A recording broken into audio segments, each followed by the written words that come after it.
Hi guys, I'm Paul the Podiatrist and I'm going to share with you my top 3 running shoes if you're suffering with plantar fasciitis. Plantar fasciitis is an overload of a structure that runs along the bottom of our foot and inserts into our heel. The most common area to feel the pain is right in this area in the heel, and we often feel the pain when we go to toe off and push off as we're running. When we're putting 4.5 times our body weight through that painful foot, it can be excruciating. I'm here to give you 3 great options that you can wear whilst running that will reduce the strain going through the plantar fascia, and that overall will reduce the amount of injury that you're doing to that area. It should reduce the symptoms that you feel the next day after your run and after long periods of sitting.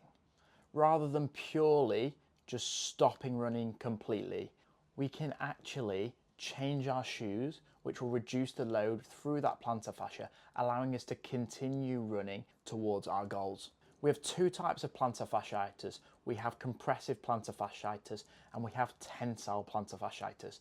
And the shoes that I'm going to go through today are for tensile plantar fasciitis. That is the most common type that I see in my clinic day in, day out. We have the BrooksAdrenaline GTS 23. And what I love about this shoe is actually this guide rail system, which we see on the medial aspect and the lateral aspect of the shoe, actually secures the ankle in really nicely and reduces the amount our foot pronates. The less our foot pronates, the less stretch we'll see through that plantar fascia. It's also very firm. If you are suffering with really tight calves that's affecting your plantar fasciitis, then using this shoe out of the 3 options is going to be the best. It's got a 12 mil heel to toe drop, which means this heel area is 12 mils thicker than the forefoot area, giving you that healed effect, reducing the strain on your calf and on your plantar fascia as well.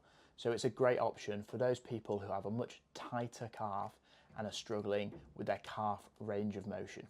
A final thing that's fantastic about the Brooks range and the BrooksAdrenaline in particular is the grip on the bottom. There would be nothing worse than when you're already carrying plantar fasciitis that you would slip over, causing another injury. So the grip on this is a fantastic benefit to this stability shoe. In number 2, we have the Asics Kayano 31, and this is always high up on my recommendation for any injury. I particularly like this for plantar fasciitis because it has an extremely wide base, especially through the arch area where our arch will collapse, our plantar fascia will pull. This gives a lot of stability through this 4D guidance system, reducing the pulling on the plantar fascia, which is fantastic. Having extra width, extra contact with the ground gives us a lot more stability as well. The gel portion of the Kayanos is tucked underneath the heel. The heel area often a very painful point for someone who has plantar fasciitis, so having that gel technology reduces the impact on that heel area as well. The one thing that I would say about this shoe in comparison to the others is that it has a really tapered toe box. So one of the issues with this shoe is that even though they offer a wider width, it's not that wide in the toe box. I find that the upper is looser, but the actual width of the shoe doesn't get any wider. Finally, my favorite shoe for patients suffering with tensile plantar fasciitis, and this is the New Balance 860 V14. The thing that I really love about this is they've changed the shoe over the last 2 years, and what they've done is they've actually added more soft foam, and I think this is really beneficial. It keeps its stability with that really nice rectangular wide based shoe, so there's loads of contact with the ground, still giving us that stability. And in this particular model, they've actually put a nylon plate through the medial side, which offers a lot of stability, reduces the amount the foot pronates through this aspect, has a really nice firm heel counter, so holds that ankle in place.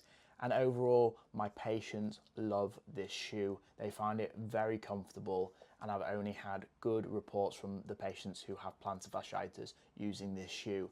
We can see the toe box doesn't taper as much, it's much wider, and you can get this in a standard D width. You can get it in a 2E and a 4E in men's, and up to a 2E in women's as well. So it does offer width for that person who has a wider forefoot or potentially even a bunion. So overall, this is my favorite pair for runners that have and suffer with plantar fasciitis. If your plantar fasciitis continues to be painful, even though you've swapped your shoes and you maybe even reduced the amount of running you're doing and you're still finding it painful, plantar fasciitis is an overload of the structure.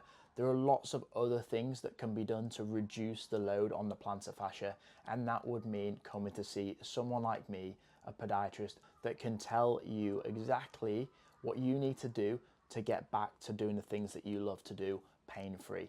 Please make sure to subscribe so that I know that you're enjoying my videos. Let me also know in the comments any particular topics that you would like me to cover. Thanks a lot for watching.